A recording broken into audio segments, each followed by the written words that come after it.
Welcome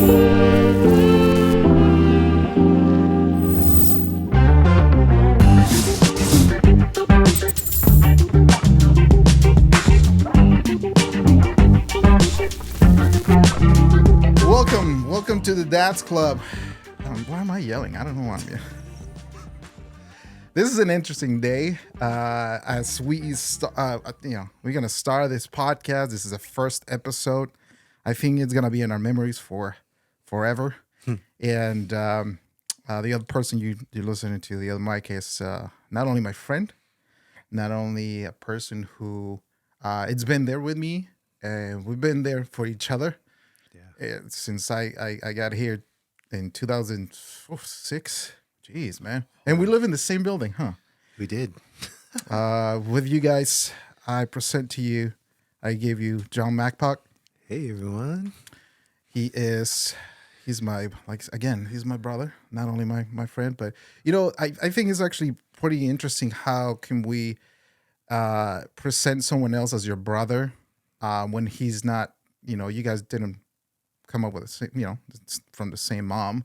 Yeah. It's just different. And Maggie was telling me the same thing. It's like, he's your brother. You guys gonna go through trials. You guys gonna go through stuff that, it's interesting. But we're always talking. We're always saying things. And I think the main thing for the podcast it's gonna be like, the Bible says iron sharpens iron, right? Mm-hmm. And man, you're sharp, bro.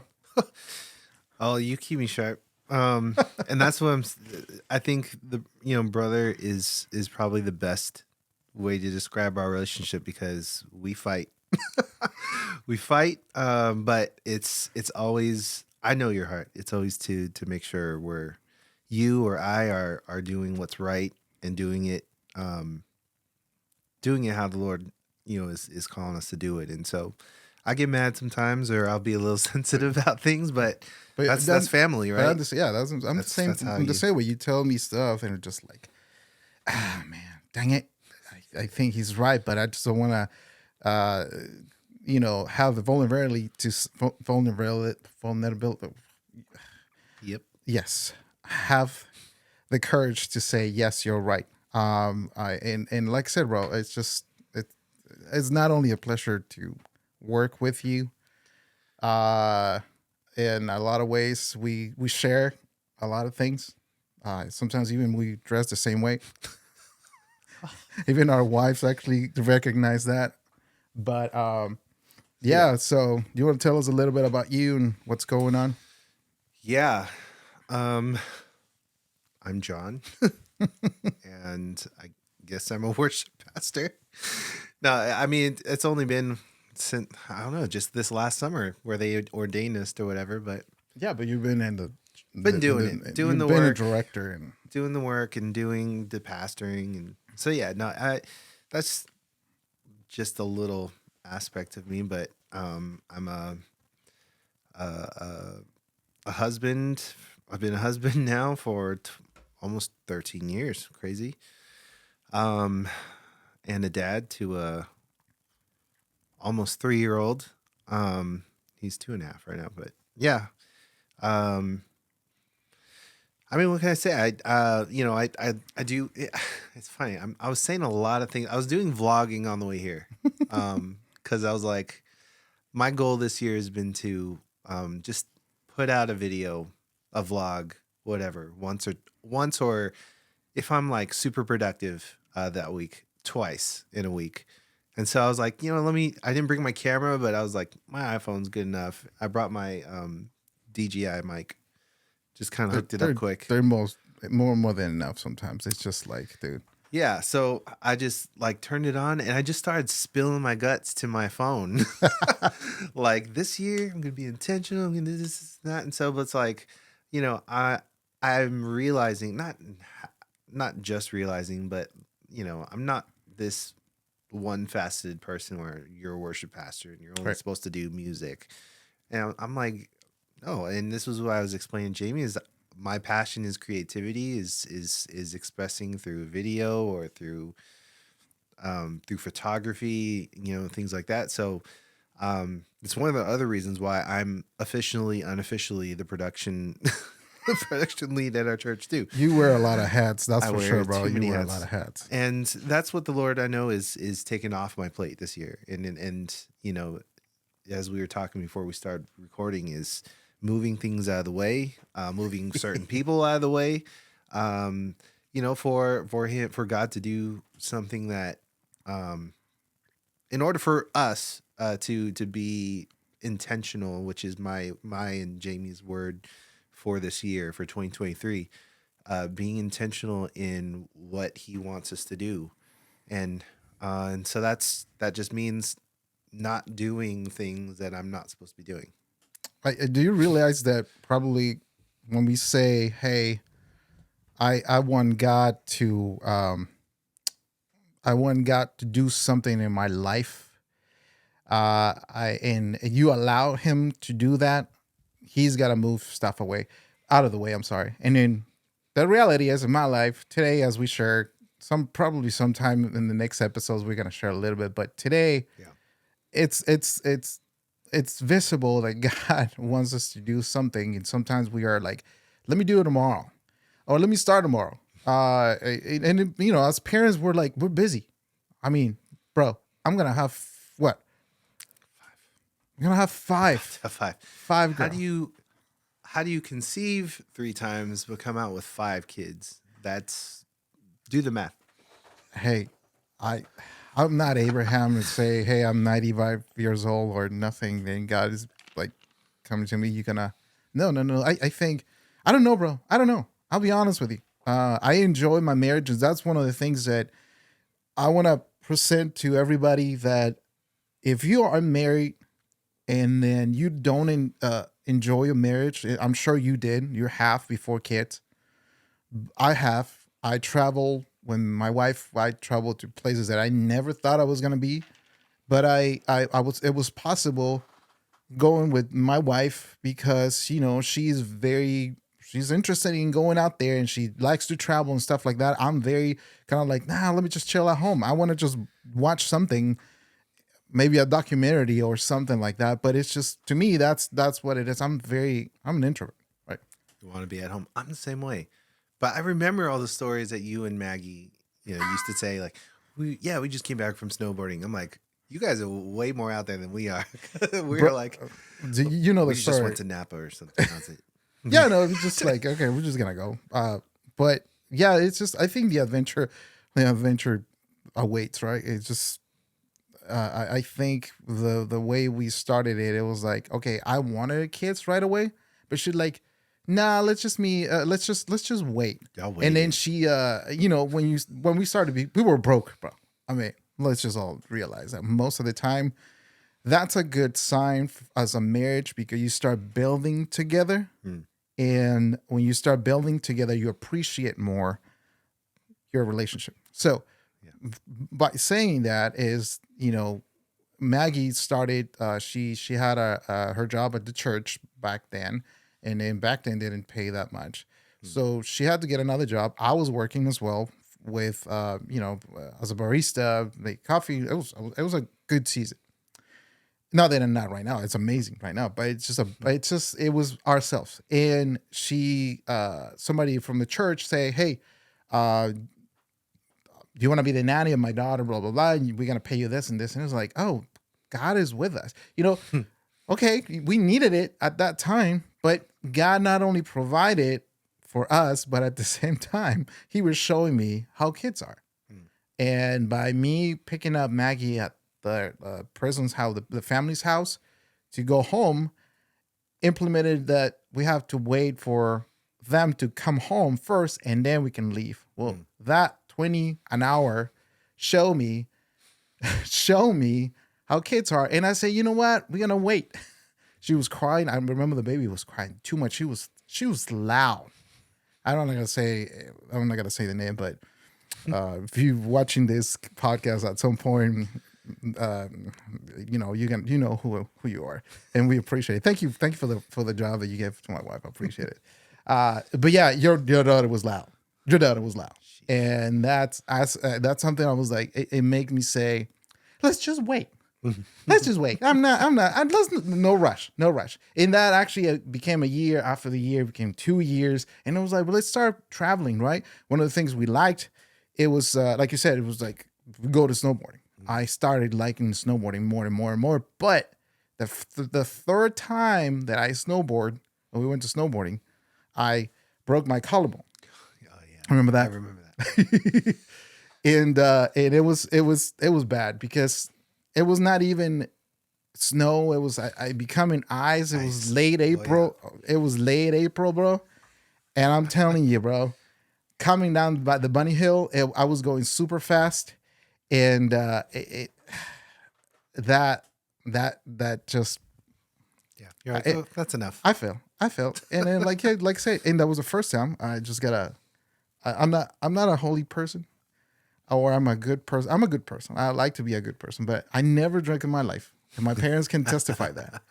My wife literally just gave me half a bottle of Smirnoff, one of those little bottles. It was like A what? tiny A bottle. tiny bottle. How much alcohol is in it? Not a lot. I got drunk with that. And then she gave me the bottle because I was complaining of pain because we had to go to the town or the next town down the road, which is like maybe an hour and a half away. And I got drunk. That was the first time I got drunk. It's like, oh, bless God. I guess it just this is the way. I was so happy. My wife saying I totally forgot. I just started remembering stuff when we got to the clinic. And then they asked me, have you drank? I was like, yeah. So yeah, that was funny. And like I said, that was the only time that I got drunk. You just call it that, wasted. I've never been. That's the weirdest thing. And I've had drinks, but I've never, and I've had a lot of them. Especially when you go to like somewhere like, where were we? What's that place? Oh my gosh, I don't know why it's blanking on me. Where did we go? Dominican Republic. Republic, where everything's all inclusive, everything. And we're like, and that was like the first time I've ever had any kind of alcohol. And we're like, we're here, it's free, let's try it. And I didn't get, I had a bunch of drinks. I'm telling you, a lot, and I was like, good. So I have a high tolerance for it, I guess, but I don't have any of those crazy stories for you. So sorry. I'm telling you, but that's the small bottles. You're not lightweight. Hey man, I'm proud of it. I guess. No. I mean, I should be proud of that. And like I said, It says a lot. we all have our weaknesses. We all have our issues. We all have our ups and downs. Yeah. But I say this with confidence. You and I, we love our wives, we love our families, and this is actually something that I believe we can maybe send this to whoever's watching right now, whoever's actually going through something. Maybe a marriage counsel is gonna help you. Listen, I'm not a therapist. I'm not a marriage counsel professional, nothing like that. But I can tell you this: our lives are gonna be something that we gotta tell you. We gotta be transparent. I'm gonna be transparent, as you can tell. I'm starting to be transparent, telling you. The first time I got drunk was when my wife, and it was because it was needed. I was in pain. I was in pain. Yeah. You didn't even know what's going on. But yeah, I know my collarbone dislocated and still dislocated, but it healed and the bone is just right there. And just I look like my shoulders go like this. Oh. Sheesh. But yeah, that's the amazing thing of being married and start together. And I think the appreciation from both parties, right? Your wife, my wife, I mean, my case, my wife and me, we appreciate the times we go back in time. We watch our movies. We watch our pictures and on our phones. And it's like, dang, we grew up a lot. Yeah. Well, I think one of the most important things I've learned being a husband is, and it comes out of I think it's called The Sacred Marriage. There's a book called The Sacred Marriage that I read, and it's this. I believe this is to be 100% true. Is marriage wasn't made to, God didn't create marriage to keep us happy or to make us happy, but to keep us holy. You know what I'm saying? So yeah, like happiness comes with it, especially when you do all the right things, and Of course, this isn't to bash our spouses or to do any of that, especially not. But because I definitely want to sleep in the bed tonight. But yeah, we start off our marriages. It starts off pretty rocky, not just because of the aspect of two people figuring out how to live together and who are, who've never lived together or who've never shared space together and who are trying to figure out life together. As individuals, as a dummy, which I was a lot, um, I saw marriages. Oh, I'm gonna have sex all the time, and it's gonna be like we're just gonna have fun all the I time. think And that went out. the first month was that, yeah. Yeah. And then like After that, it was reality like, sets in, and you're like fighting, and iPads are getting thrown across the room, and frozen pork is flying over my head. True story, like Jamie. I'm sorry. If you watch this, yeah, it's true. Wait, she's gonna watch this. What you mean talking about? I know you have stories of The being worship stabbed and pastor. all this, but even a few years in, and if you've been married recently, or if you haven't even read, I just recommend reading that book, Sacred Marriage, because that specific phrase, marriage is meant to keep you holy. Wow. I feel like a complete game changer for anybody however long you've been married. It's just like the purpose of this other person wasn't just to bring me pleasure, which is a great part of it, but it's to keep me on track. It's to make sure I'm in line with God's will. And so, It's called accountability.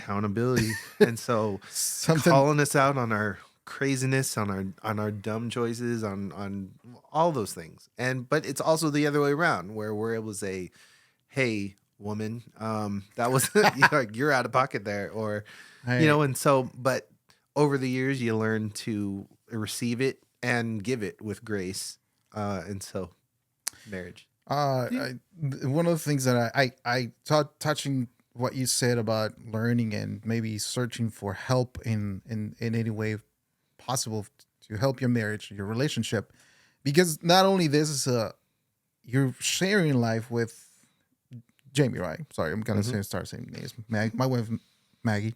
So, uh, you're sharing life with Jamie, but you're not only sharing, your partner. You're a partner. You have a partnership with them, Mm-hmm.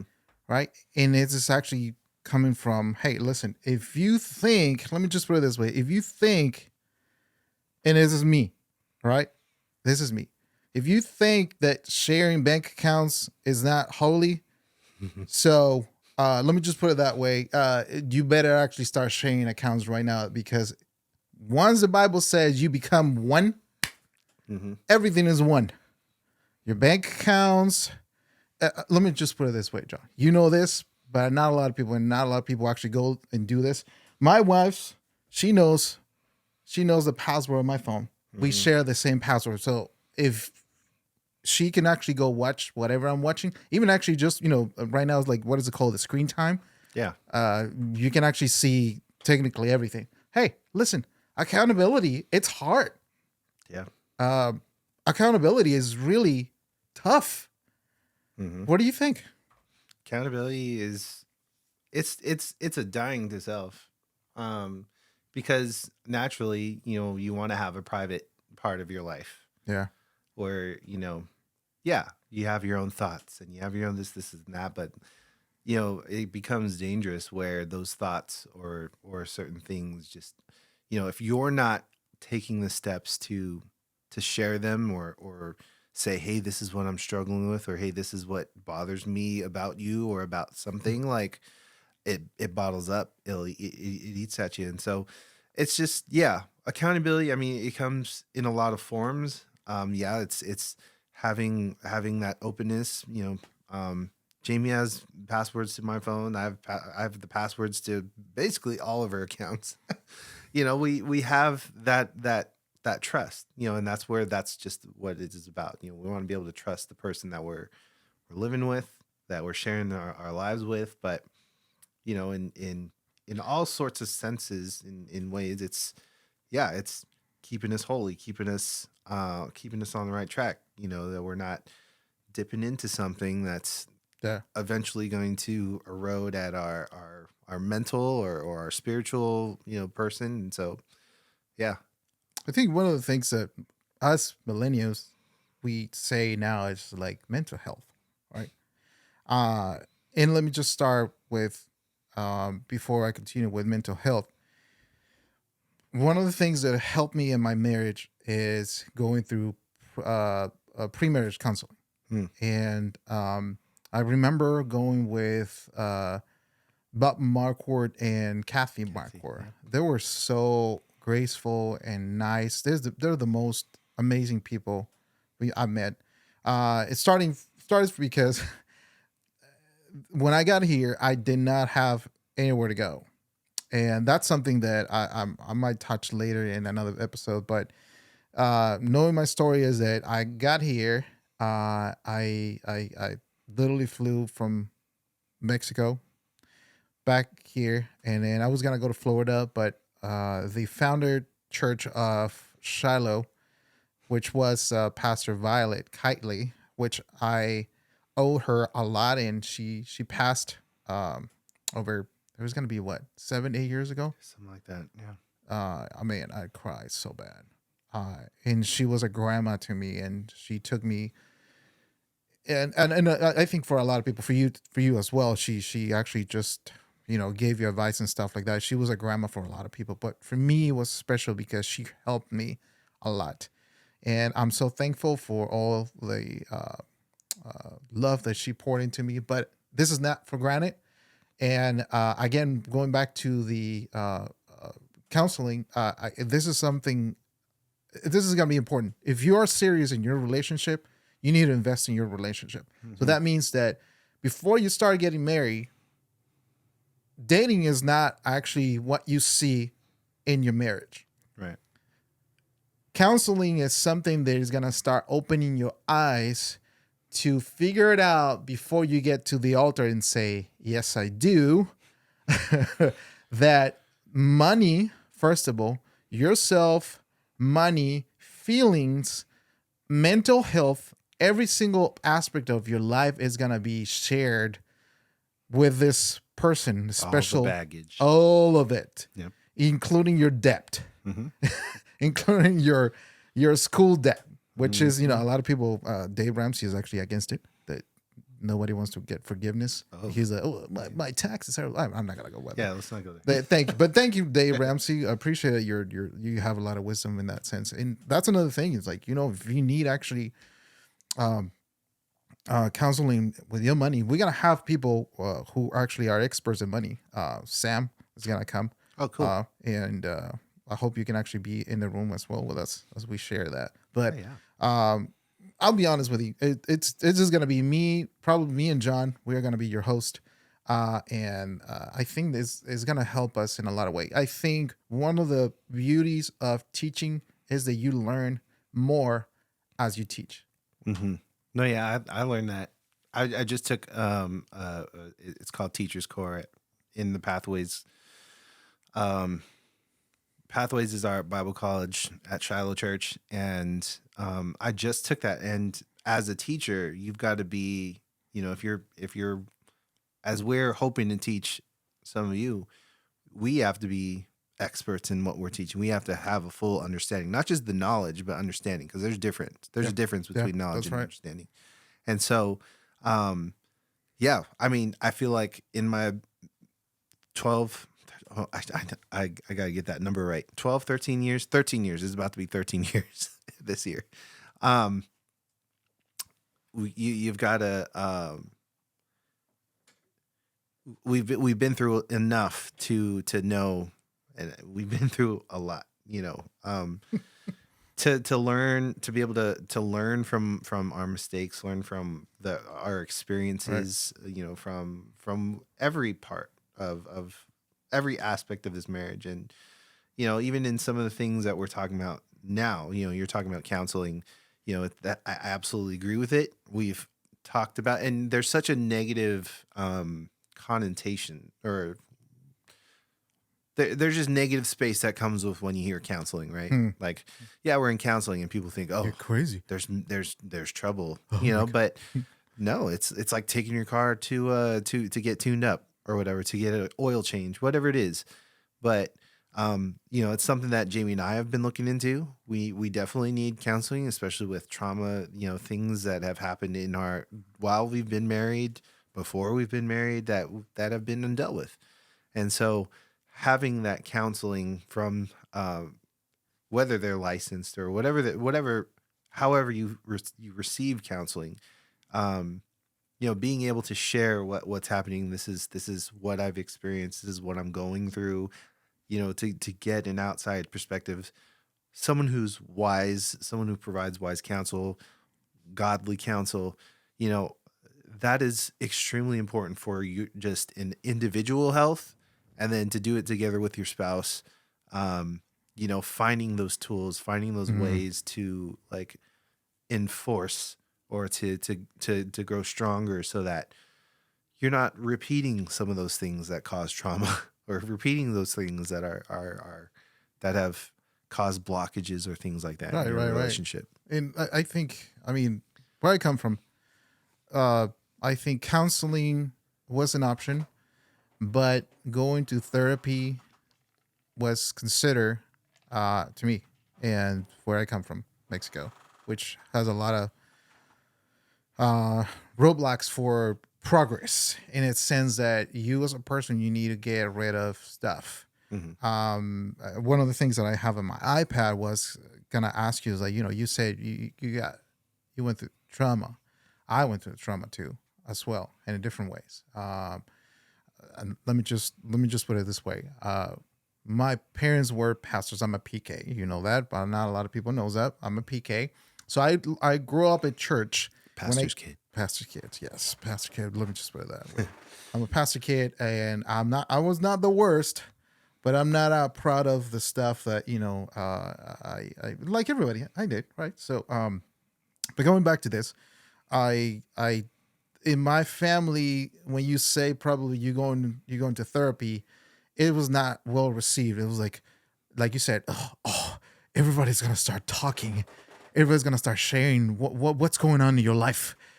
Yeah. You need prayer. Let me just start praying over you, and then the Yeah. Holy Spirit, like, dude, Condemnation. Judgment and condemnation. That's what that is. it is. A lot of people just don't realize that. Sometimes you need to. The Bible says this. Let me just go biblical. Right. You need, in order for you to make a progress in your life, you need to confess the stuff in your heart before you continue carrying your cross. Hmm. Okay, this is not what the Bible exactly says, but if you put all together, this is something that you can understand, that following Jesus, it's deny yourself a lot. Mm. Uh, Being married for 15 years, in my case with my wife, I have to deny myself a lot, and Mm. that's a big issue. Knowing that us, man, we are prideful. Nobody can tell me anything. And I'm sorry, I just got people in my head like that. It's just saying nobody can pray over me, and like, bro, you need help. And I'm trying to be transparent in this sense. My dad was a pastor, and I'm gonna open up in this. I'm gonna be sincere, and hopefully he doesn't get upset. But like, I already spoke with him about this stuff, and he knows a lot. But my dad, when I grew up, he was a great provider, Hmm. right? Great dad. When we were home, he was fun. He was sometimes cooking for us and stuff like that. But he was never there for that for us. Mm. He was never there for us. Uh, Let me just be an example. I used to go my games of basketball, right? Yeah. My dad was never there. Mm. Somebody else was there.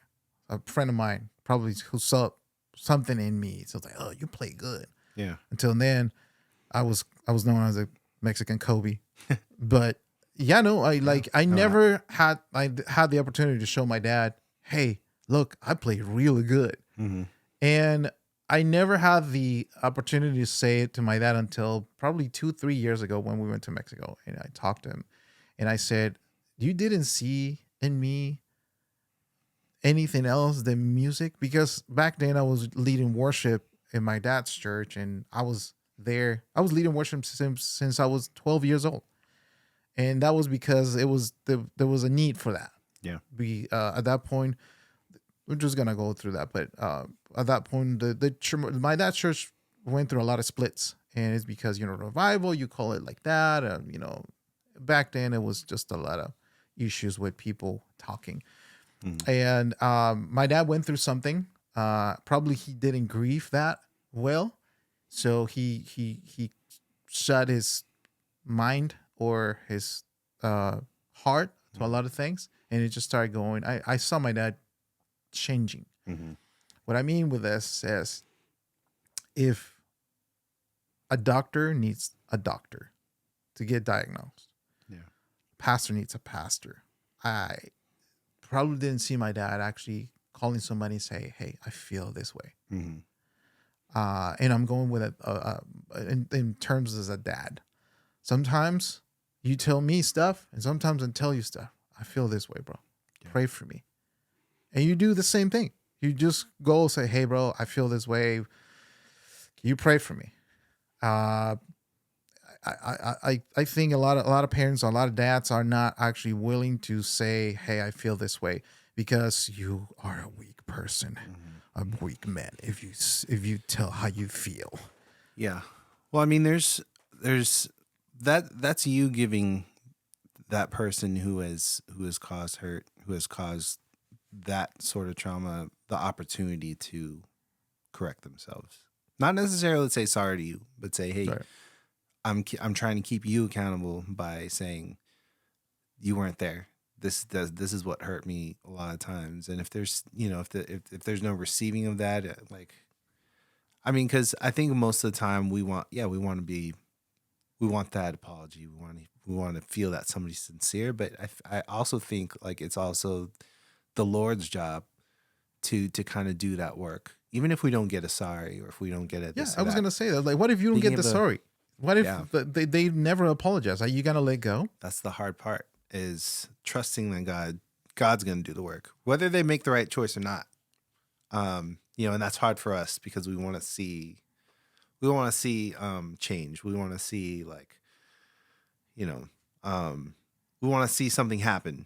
And most of the time we want to hear an apology, but people aren't, we can only control what we do. Yeah. Right. And so, you telling your dad that, like, "Hey, this is what you did," and however way that, and, was received and how that was responded, that's the Lord's way of showing a revelation, like, "Hey, here's a part in your life where you have a chance to, make amends or to make a change." And that's, that relates a lot to, kind of to our marriage, to, even as you were talking, I had like the image of us, like, of breaking a bone in our body. It's like sticking out, right? It's like, but if you don't treat that, that's going to get infected. You die eventually. Yeah. From infection, because you didn't treat something There's not that is, antibiotics. that is causing. And I'm even being, Jamie's been telling me to go to the doctors for my torn calf muscle. Bro, let me just put it this way. Let me make a pause on your calf. You got mega calves, bro. And you skateboarding or something like that. I thought when I met you, I was like, bro, this guy is like buff. Look at his legs. I was buff. I still am. There's muscle underneath. That all is this. that is not There muscle. is. I That's promise. I feel muscle was a resting muscle They're right there. dormant. But and that's another thing, is taking care of my body, and that's one of my. I'm not, Bro. Yeah. as some of you might see in my vlog. I'm not using the word resolutions, because it's just New Year's resolutions.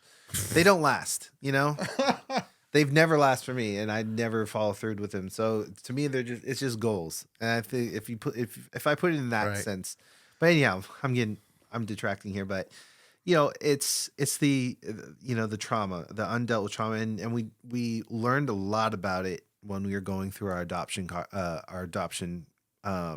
like orientations and processes. Right. There are kids who, whether they're newborn babies or 15, 16 years old, however old the children are in the system right now, they carry trauma with them. And as parents, uh, we have to we have to acknowledge that Right. and respond appropriately. Whether they act out, because if I think our most natural instinct is, you're acting out at me, I'm about to pop you in the booty. Like you cannot do that to me. But there's acting out. There's things like that, and so that translates to us. That translates to me as a person. I've acted out in so many ways in my early teens, in my late teens, early A 20s, tantrum. all these things acting out. And when I look back at it, it's because there's so many things. I lost my parents when I was really young, and I was trying to find ways to like help that hurt. Help, and Mm, yeah, I talked about it, and I was at church, which is like supposed to be the place where a safe place for you. and it was, and there were so many people who were always reaching out. John, like, I see that you're going through something right now. I see that you're doing this. I see what's happening. I see like the trend of you, like the downhill trend, basically, of what's happening. Where I got addicted to porn. I got like was spending my like money that I was earning on things I didn't like. Wasting Wasn't it. I wasn't paying my rent. It led to a lot of bad things to where, anyhow, I'm sure we'll get into that in Can later I episodes. just can But you just pause on something? Can I just yeah, say thank you for being vulnerable? yeah. Thank you for actually saying stuff that, hey, because you're a pastor doesn't mean you never go through anything.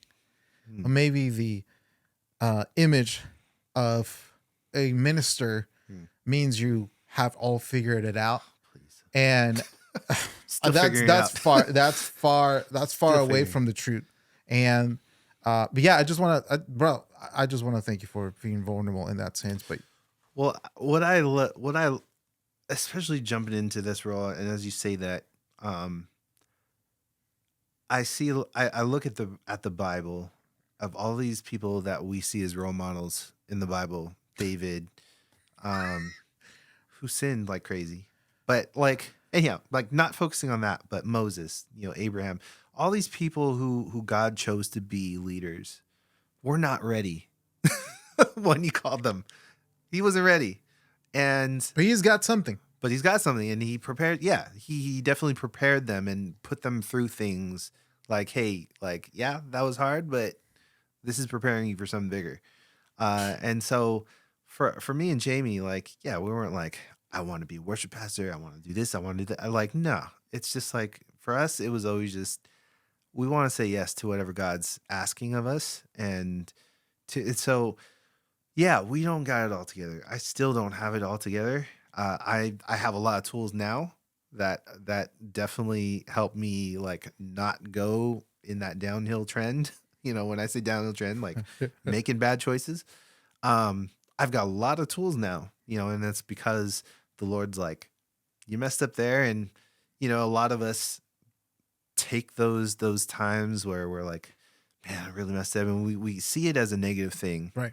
We see it as like, man, I really screwed up there. But the Lord, you don't see it then. Like, yeah, maybe you're going through something right now where you're like, man, I really screwed the pooch. I really messed up. Can we acknowledge the fact, and I think I told you about grief. Yeah. We don't have the time. So many times, I think I'm just gonna be honest. I saw this with Tim Ross. Shout out to this guy, man. He's doing great stuff. Yeah. And but I think one of the things that we don't learn how to deal with is the grief, and start learning how to grieve with stuff. Like you say, you know what? Dang, I messed up big time. Mm-hmm. Or I gotta forgive myself. Yeah. Let me just put it this way: going to Moses, right? I'm sorry. I said this is God podcast. He's the one who told me to start this, so I'm just gonna go with it because it's been helping me a lot. It helped me. It helped John in a lot of ways, and have a biblical perspective. And the Word of God is true. It is true. It is true. It changes you, and you have to go and deal with stuff. You have to grieve. Yes, one of the things that I see in Moses, when he when he got mad, the second time when he hit the rock and God told him not to, just tap it. It was a way to say, let go. But you do a tantrum. You throw it, and then now, you know what? You're not going to the promised land. Can you imagine how he felt? The grief that he had to go through all those years and then say, I got to prepare someone else to go and take over the promised land. I had my shot. But let's be honest. I was talking to Maggie yesterday and last night, and I was reading because I'm starting reading again the Bible. That was my main thing this year. Again, reading the Bible from Genesis all the way to Revelation, right? And I'm in Numbers right now. But God gave me. I'm just gonna say, okay, I understood this. God, Moses is not actually the person who brought the law, but he's the person who got used to bring order to a chaos. Right. How? Let me just put it this way. If you start reading Numbers, God started actually throwing numbers left and right. 63,000, 56,000, blah, blah, blah, blah. Like, I'm just scratching my head. Like, and I just thought about it. Like, wait a minute. How come Moses, who's actually the author of those books right there, how come he started actually telling all this stuff? Like, there's no way for him to say, oh, and we forget, he was trained in the palace.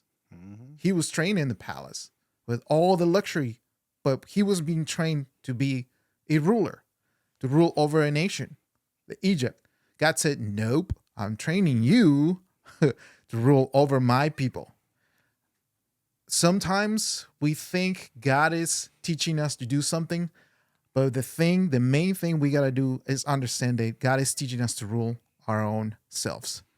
Yeah. Our emotions, what we see, what we watch, what we say, how we treat our wives, and in our case, right? How do we treat our kids and stuff like that? God, you are not ready. I'm not going to tell you this. You're not ready, but you have what it takes. If you're saying, I don't want to go and I like my marriage because there's no kids right now, you have to go and have kids. And if your case, if you can, go and adopt one. Start the process. It's a process. So you tell me about it. Shoot, I went kicking and screaming. We had a fight just on the way to orientation because I was like, no, I wanted it my way. Like, we're supposed to have kids first, then we were going to adopt, right? That was like the plan. That was the plan from the beginning of our marriage and till like whatever. So, we've had natural conceptions and they've ended in miscarriages, and again, going back to those things, those traumas that we face and that we deal with, definitely it caused Jamie and I to our bond to be stronger, our trust in each other, and to be able to come to each other and get that comfort, not just in the Lord but in each other too. But the adoption process to me was, and this was all orchestrated by the Holy Spirit being used through my wife, because like I said, like my ducks being in a row. I knew this is how I wanted like things to kind of happen, and they weren't for 9 years. Yeah, 9 years. And it was just orientation, bro. Not even like signing papers, not even like being officially like licensed or certified in the county. It was just going to where they introduce the whole thing. I went kicking and screaming. And so, but now that I look back at it, I have this 2.5-year-old who is beautiful. He's beautiful. He's got an amazing character. He's just this little human being who didn't come from me or Jamie, but I absolutely love this little boy with all my heart. Shout out to Juju. And Juju. And so it's like, can you imagine how wonderful is because like I said, as a Christian, as a person who loves God, and not only that, but we make God the Lord of our lives, which is something very difficult, and probably we're gonna go through that in another podcast. Yeah. Not only we love God, but we make him the Lord of our lives. He's our dad in a lot of ways. When I got here, and you know this, when I got here, I did not have a dad to run to Mm-hmm. or ask money for. I think I asked my parents since I was here. I asked my parents one time for money, and they sent me $50, A whole 50 a bucks, whole bro. 50. And for them, it was a lot because back then they were Yeah. struggling with money. Yeah, yeah. So, trusting God, it was one thing. Trusting God with life, Mm-hmm. and how are you gonna eat the next day? I'm you know me because you came in. You know, we used to live in the same building. Shout out to what is it? What number? Shiloh Hilton. Shiloh Hilton, where all the people from Shiloh, our church, was living at back then. All the singles. Basically, everyone from Shiloh Hilton. But it was a good moment. It was a good experience, trusting God in the sense that how are you gonna provide? How are you gonna supply the needs of my life? And in your life, God supply the needs by adopting. Yeah. Probably you say, and let me just going back to Moses. Probably he said, "Hey, I'm gonna rule over Egypt," but he didn't count that his, how do I say this? His character was gonna emerge and come out and kill a person, and then that brought up shame to him, which he ended up actually living Egypt and being in exile for a minute, and then come back and all of a sudden just tell Pharaoh, "Hey, let my people go," because God says so. Well, it was not him; it was Aaron. Actually, he didn't want to say it, but just the fact that he was meant to rule something, but God says you're gonna rule something else, Yeah. and I'm gonna use that, even though you think you are not ready for this, you are stuttering or whatever you're going through right now, you are never gonna be ready for that. And if you're thinking that the end of your um how do I say this? I don't know how you and Jamie felt by going to the adoption part. And I believe it was a little bit difficult for you, like you said, but it was a little bit of relief that God brought to you when Juju came to your life. And I can see it right now. Juju is a character, man. I love that boy. Changed the game for me. Everything. Yeah. Well, also, we have to remember Moses was also adopted. Yeah. Oh He was my gosh. also Bring he it was out. also adopted. He was. I mean, later on he was reunified with his mom, but um, the Lord had to change his lineage for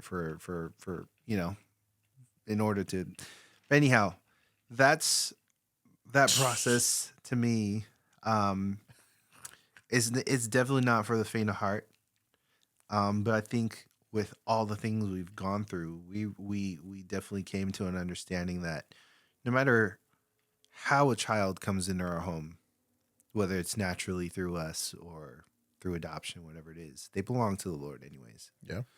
They belong to him, and all we can do is be good stewards of these precious little ones and pour into them what we know and make them better versions of ourselves. And so, and I was just having that conversation with somebody at church. Like, they're like, "Yeah, I see Judah on the drums. He's gonna be better than you one day." I'm like, "Yeah, that's the goal. I hope so. I really hope so, because I think I suck, but one day he's gonna be up there." And You hit a or- lot of symbols, that's for sure. I do.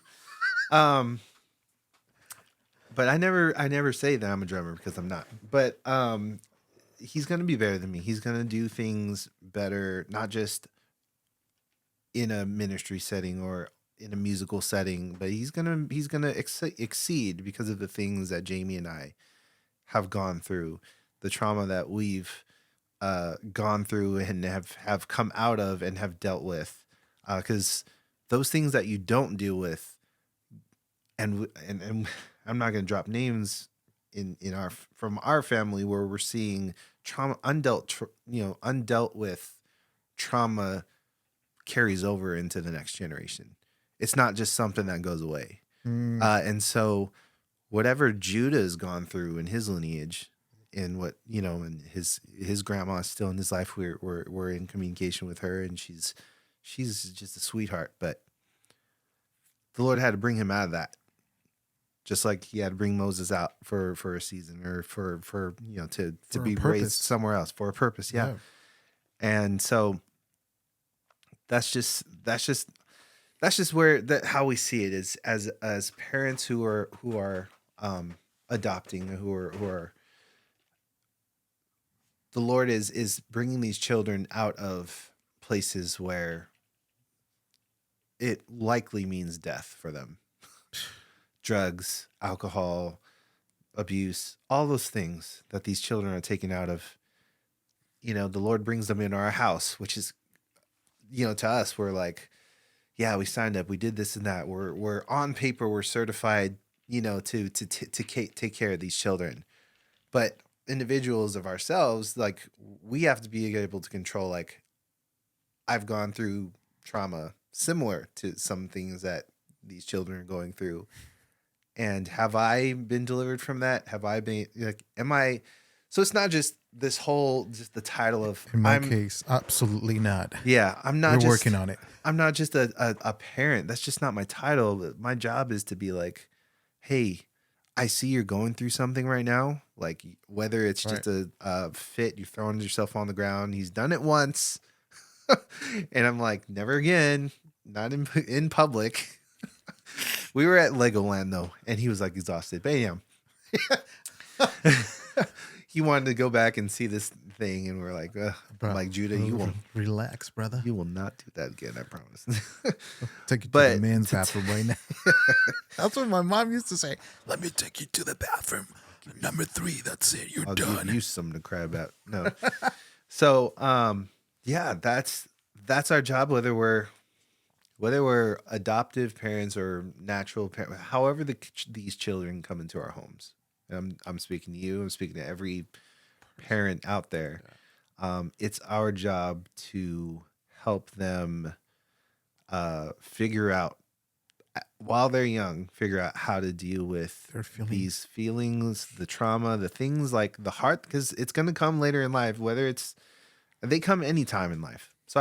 Any time in life, they're going to deal with something that's going to be life-changing, life-altering, something that's going to either affect somebody else or affect themselves. And we have to be able to equip them with the tools to deal with that. Like, and for us, as Christians, we're going to say, hey, like, the Lord is with you. This is what the Bible says. Like you said earlier, at the start of this podcast, the Bible is our compass. It's true. True. We always look at a compass, for true north. Where's north? The Bible is our compass. And so that's how we want to that's how I want to raise my child. I had all those things as a kid, like I saw love in between my parents, and, my dad get radically saved and, give his life to the Lord and actively, be in the church. And that's where the passion for Jesus and worship and all that, like, was birthed in me by seeing my parents, by seeing my family. And so, to be able to provide that for my son,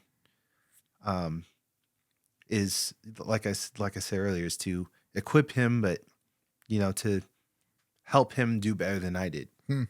Yeah. I think, you brought up a good point. Stewardship. I think when you entrusted with something, and then even at work, I'm not gonna just go say God. Okay, but if you are watching this podcast, you're not Christian. Okay, I'm not gonna say God. But if you're entrusted at work with something, with you're a manager, you are entrusted with doing your job, and if you don't do it, if you don't steward that job, you're gonna get cut off in a bad way. Now, when it comes, there's like no grace in that cutoff either. It's like, better get out of here. Get out of here, bro. Yeah, but when it comes out to lives, and then I see it because the Bible says that kids are a blessing from God, and then when you are having kids, is that God has visited your life. So I was like, that's amazing. I'm gonna have 5, so I'm expecting, if you guys didn't know, and I'm gonna go for this. God lives here, guys. I'm gonna tell you this. The story is, me and my wife, really quick, we are expecting our second set of twins, and not only twins, they're identical twins, like the first pair of twins. And the doctor told us that that's actually 1 in a million. or a billion or something like that. It's just literally we won the lottery twice, and I'm still expecting that in my bank account. I'm not actually, but no. This is something that it's a blessing, but at the same time, I see it, bro. I mean, you're gonna testify the same way, and I'm just gonna be like, bro. Sometimes we lose it. You have one. I'm gonna have five, bro. My feelings have to be. Sometimes you gotta like Yeah. Bite your tongue. bite your tongue. Stop yourself. And then I have girls. All of my daughters are girls, and all my kids are gonna be And girls. the ones on the way, right? The ones on the way. They're identical, and they girls. So pray for your boy.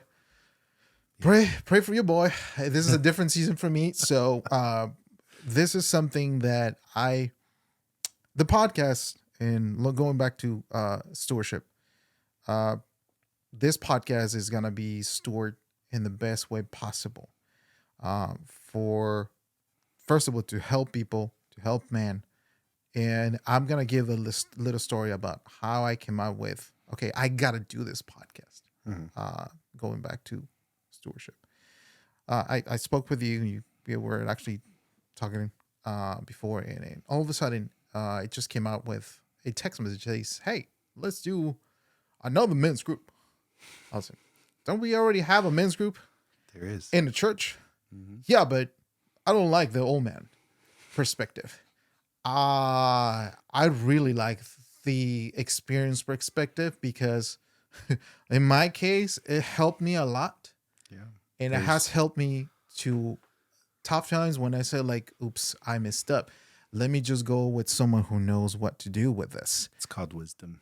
Yes. And probably we got to reform. And in the church, I think we have to reform the way we see the men's group because we have to say what's going on. Now, different generations have come together. In our church, especially in our church, our different generation. I think we have baby boomers, we have millennials, we have Gen Z, and we have Gen X, right? Yeah. And we are starting to get to the alphas. So they're technically 5 generations in our church right now. Yeah. And this generation right here, baby boomers are the ones who actually say, hey, let me just put it this way. If you are over 60 years old, and if you attend the church, or in any way you don't help the youth with a kind word, just get out of the way. First of all, number one. If you're gonna just complain, You're not doing your job. yes. If you're just gonna come and complain, it's like, I don't like your one wheel. You're 40 years old, and look at yourself going around like a little kid. Because it happened to me at church. By the way, I gotta testify that somebody, and not only that, it came from a millennial too. It was like, aren't you a little bit old for this? And then if you actually see our vlogs, me and John, we go and we grab our one wheels and we just go, and that's the way we distress and we get things out. Yeah. We are free. Haven't done it in a while, but we're gonna do it again, bro. do it, It's been raining, bro. Let me just put it this way. Right now, the weather at church is just the weather in Bay Area, the Bay Area is right now. We needed the rain, but I don't know if you heard, we are coming out of the drought because all the water has been coming out. It's coming pouring out, not coming down, but it's been pouring out, and thank God for that. I appreciate that, but at the same time, we're not prepared for the rain. We're not. Yeah. Let me just put it that way. I drove by a bunch of flooded homes. But I drove by right here, literally, by Mountain Boulevard on the other side of the freeway.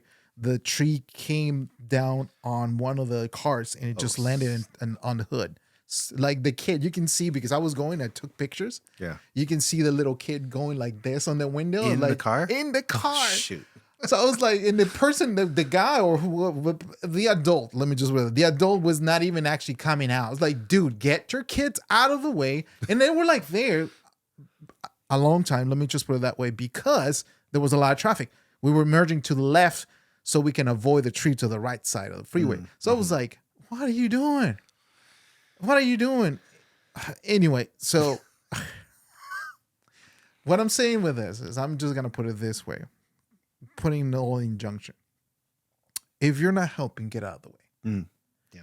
And in helping sometimes is stopping the person who's doing what you think is wrong and talk to him and to say, hey, if you continue with this, you might have a regret.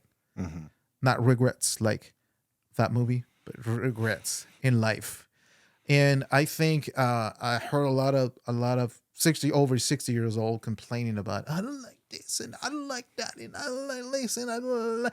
How about if we just say, hey, how can we help to reach more people? Right. How can we help maybe to help this Gen Z generations, the Gen X generations, and the Alpha generations? Right. Because if we're going back to Moses, he had to train another generation who was going to enter the promised land. Mm-hmm. And he was not even under the water. He was training Joshua, who was actually courageous, who was actually brave, totally the opposite of what Moses literally was called. Right. Moses was literally avoiding the call. This dude right here, Joshua, was trying to be like, I'm going to take over the promised land and I'm going to bring joy to my family, and me and my family will serve the Lord. Yep. Now, the problem with that is that he did not continue with that statement. Mm-hmm.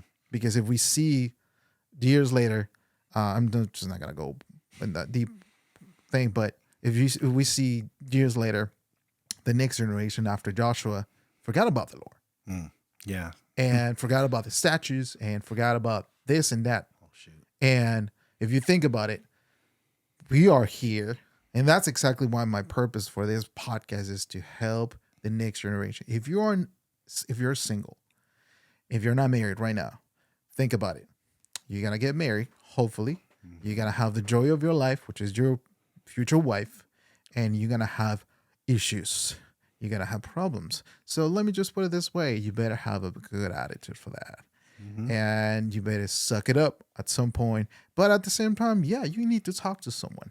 You need to talk to someone. In my case, I have John. I have actually my auntie in Mexico I can actually talk to. But at the same time, so we need someone who is actually closer. So I would just want to thank you because, you know, you've been that person. You've been my family. You've been my brother. You've been that person in my life. So I hold you accountable. You hold me accountable. And for the rest of the people who are watching us, find someone who actually you can be accountable to. You can actually just say, bro, I was about to watch something and Jesus help me. Can you pray for me? Yes. Yeah. No, yes. I think if it came to that, like if I'm like, I think there have been times where I'm like, I'm about to call Pablo because I'm about to watch something I'm not supposed to be watching. But Game of Thrones. Yeah, it's softcore. But I'm just like, I don't even know how this happened. Like literally, there wasn't like this verbal thing like, Pablo, you're gonna be my brother, and No. John, you're gonna be like, no. It just, and the Lord definitely helped that, come to pass because We have I didn't mutual know friends. you, and We have mutual friends. That's like that's really it. But yeah, no, I agree with Pablo wholeheartedly. There's got to be someone in your life who's going to tell it like it is. it hurts, bro. And a lot of times, Pablo does not hold back the punches. He does not. I'm sorry, bro. No. It's good. It's for me, for who I am. I need that. And you got to understand. You got to know yourself. If you know you need somebody to be that open with you. You're the same way. I just got to tell you that. I mean, it hurts sometimes with just you saying stuff. I was like, this little D-bag. Sorry. But let me just put it this But it's way. out of love. But it's out of love. Yeah, because brothers are going to fight. That's what my wife told me actually before you came. And she's like, oh, so he's coming? I was like, yep, he's coming. So you guys are brothers because you fight all the time. But you're cool. So we're cool. We're brothers. Anyway, but let me just put it this way. I was going to say, I forgot. And why do we need actually a person? Let me just go back to that. Why do we need a person to be accountable to? Or be holding you accountable? Mm-hmm. Because sometimes we don't want to hear from our wife, from my wife, our wife. I'm sorry. Sometimes we don't want to hear from that, even though they say it. Too. Even though they say it, even though they told you multiple times. Because it's in my life, it's improving. I told my wife multiple times a lot of stuff until she hears it from someone else. It's like, oh, and I just the same way. Yeah, you need to actually stop doing this, or otherwise you gotta upset your wife. Well, she's been telling me all this stuff a long time ago, but I didn't listen. So yeah, I think I'm gonna start listening to that. So, and I don't think it's a normal thing. It shouldn't be like that, but we need to be reminded. I'm sorry, we need to be reminded about to be be hold accountable to someone, because we need breaks sometimes. Yeah, that extra voice, that extra, but yeah, that's someone who has your interests at heart, who really wants to see you succeed, and I definitely feel that Yeah, with you. And yeah, I absolutely love Jamie, but there are times where I'm just like, I can't tell you this because I don't know how to. I know you're gonna how to react.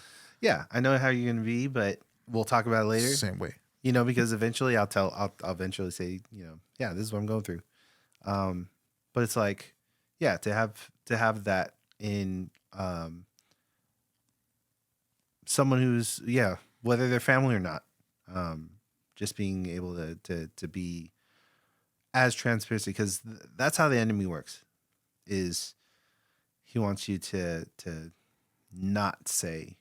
You basically do all the opposite things of what we've just been talking about. It's just like don't Hiding stuff. hide it, cover it up, and Put don't a deal with smile. it, and don't deal with it. And that's probably the worst thing that we could ever do Oh is my God. not deal with like what we're, running away. And we've seen lots of examples in the Bible where running away, like it Elijah. is not the answer, And so, yeah, we can't go. I mean, not that I don't ever want to run away, but I'm saying, like, regardless, whenever whenever it just comes in the right time, and Pablo, I'll get that text, or we'll have that talk at the church whenever or whatever we're doing. It's like, hey, like when we went one wheeling that one time, and you were just like, now's the time, like you gotta step out and just do it, and I was just like, that's exactly what I need to hear, like with how Just let it articulate. Don't worry about it. how This is a podcast. how what's the word where you're just like, why is the word leaving me right now? Come on, Holy Spirit. Not depressing. It can be depressing, Frustrating. and as you're also in the process of trying to find a house in the Bay Area, it's it's depressing. It is super depressing. It's discouraging. That's the word. It's all that, and so, but your word came at a time where I was just like, Jamie and I, that's always been a dream. Like we have this little one, and we're like wanting more little ones, but we're discouraged because we don't have enough space. We want like to be able to have more rooms for, and by law, when we're taking in these adoptive, these fostering these children, they need their space. They need this, and that. And so we're like, Lord, we know you called us to it, but like, look at where we're living right now, Expand my tent, Lord. Yeah. And so when it all comes down to like somebody just speaking Yeah, that, no, bro. that I feel now you. word into you, like that encouragement that you need, that just that little push, like, that was definitely in the time, whether you knew it or not, you were just being my brother and just saying, hey, this is what I'm going through, and this is what I think will benefit you with me telling you this. I mean, bro, I'm just gonna share that testimony with you because, bro, it is tough to get a house right now. Sheesh. I mean, in my particular case right now, it's just simply that I really need the house. I really need to move out Y'all really because need a house. this space right here, this is just my space, and this is my office. This is where I used to have my meetings and stuff like that. But, yeah, like 3 girls in one room. And then we have the other ones in the other room. Yeah, we're gonna need the space for that. And I'm trusting in God that He's gonna do the work. I'm not freaking out. And I'm just giving time, and we always gotta, of course, you gotta check your finances and stuff like that and get things out of the way so you can actually be blessed. But at the same time, we are humans, and we make mistakes, and we just sometimes we don't measure, and sometimes God says, you know what? Okay, I'll take it. I'll take it. I'm just gonna use you in this way, and this is what you're gonna be entrusted with. So I think the whole podcast thing for today, for first episode, if you're watching this, the word for our lives is stewardship. And that's a big deal. That is a big deal.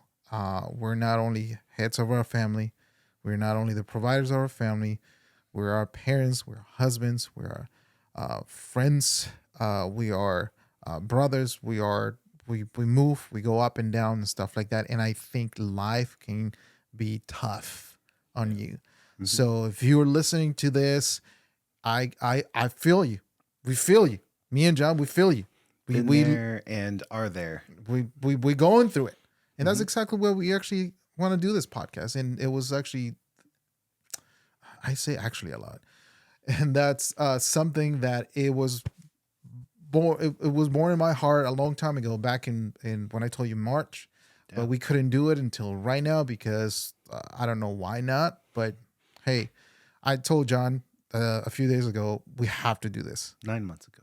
Yeah. Birth. Technically, yeah. There you go. And today, I told John we have to do this. Yeah. And I don't know why, but it's gonna help somebody. I hope it helps somebody right now going through something. And don't get discouraged. You are technically a husband in the making. You are a dad in the making. You are a man in the making. You're not gonna be a boy. Believe me. When I got married, I was a boy.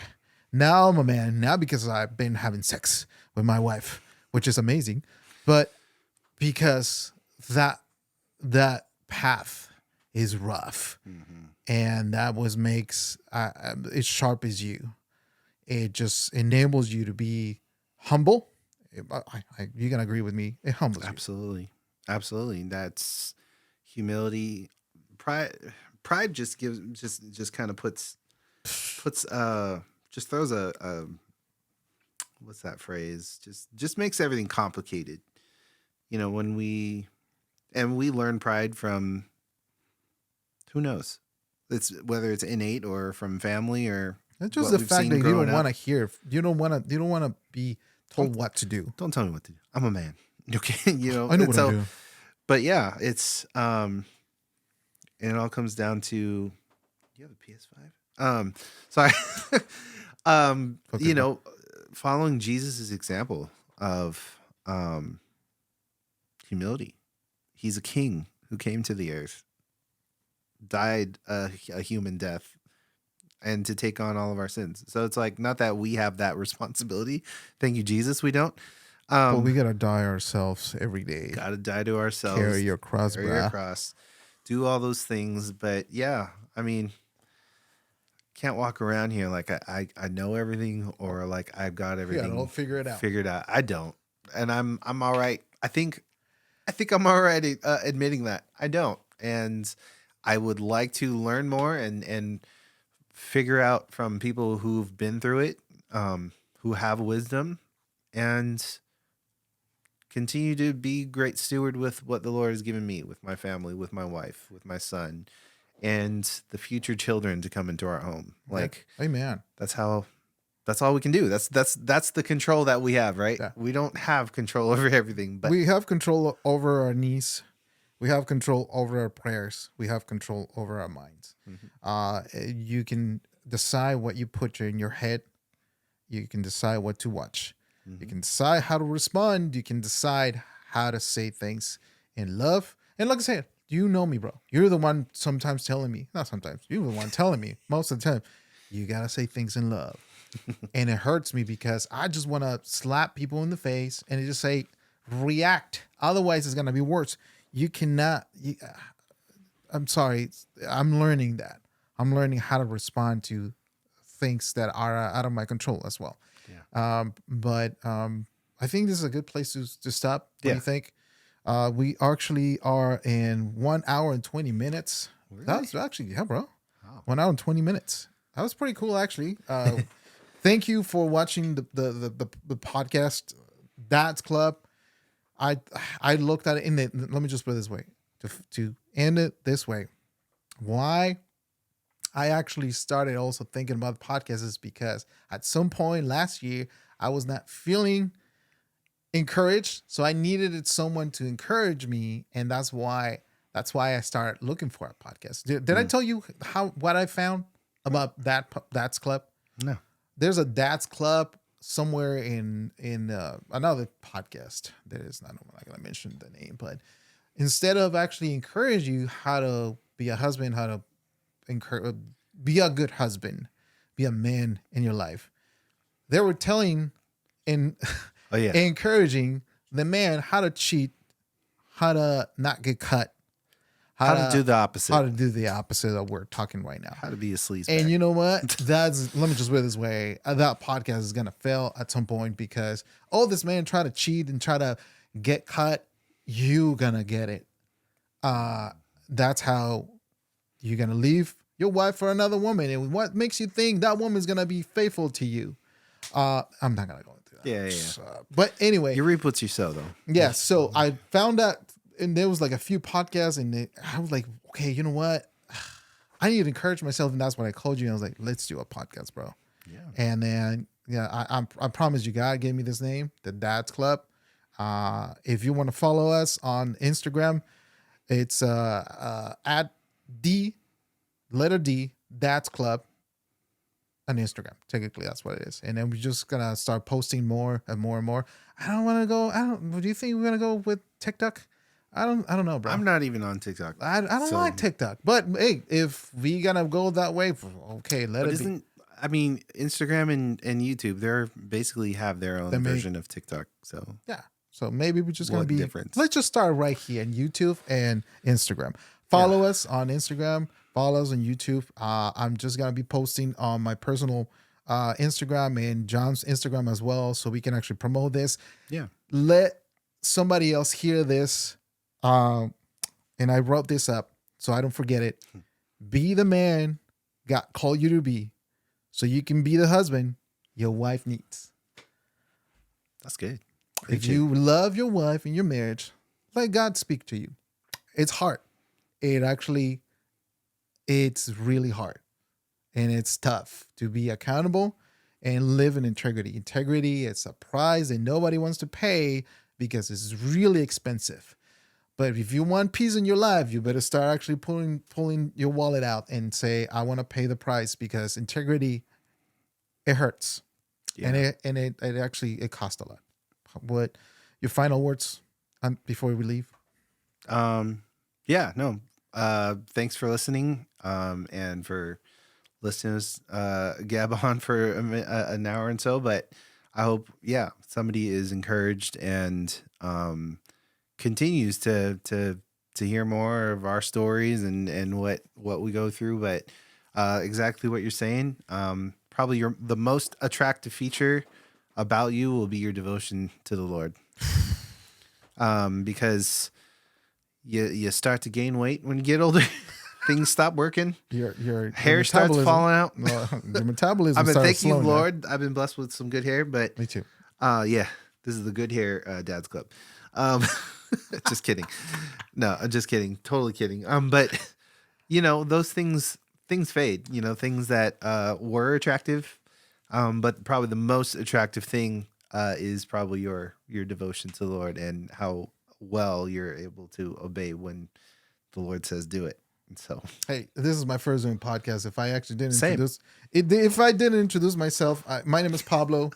Hey, listen, I'm doing this. I'm excited. I'm nervous at the same time. But thank you for tuning in. Thank you for I'm just listening to us. Sometimes it's just like, hey, I didn't know nothing about this guy. And if you know me, and if you know John, if you didn't know our stories, we're gonna come up with more stuff. Actually, another friend of ours, Jason Bautista, was supposed to be here today, but he's a new dad. So his baby is 3 months. Is it 4 months? Something like that.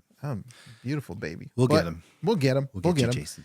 And then he's hilarious. If you think I'm actually very straightforward, you should listen to Jason. So I encourage you to watch us and keep on just hit the like button, hit the notification button, and like and subscribe. And if you like this podcast, just share, subscribe, and let's keep on going with this. Hopefully everybody is on board. So it's not only for guys. I can just tell you that it's not only for guys. Right. The wives are welcome, because sometimes it's like, yeah, I told you. You hear that?